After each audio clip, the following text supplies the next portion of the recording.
Hi everyone, welcome back to Banking and Crypto Guide. In today's video, I'm going to show you how to log into Legacy credit card online. Watch the video till the end and don't forget to subscribe to our channel if you've not yet. Press the notification bell so that you'll never miss another upcoming upload from us. To log into Legacy credit card online, open up a web browser. In the URL box at the top, type in firstnationalcc.com and press enter on your keyboard. Your First National credit card and Legacy credit card can be logged in from this website. Click on the account login button and enter your information in the text boxes on the next page. Start off by typing in your username in the first text box and head over to the password field and type in your password correct. Double check your password by clicking on this little eye icon at the right corner.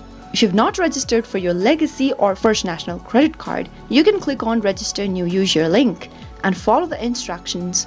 If you don't remember your credentials, click on Forgot Username/Password link and follow the instructions in order to reset your password or to look for your username.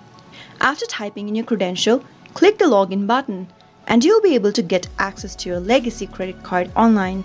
That is how you can easily get access to your Legacy credit card. I hope you found the video to be helpful. If it was, go ahead and give us a thumbs up. I'll be back soon with more videos like this. Thank you for watching.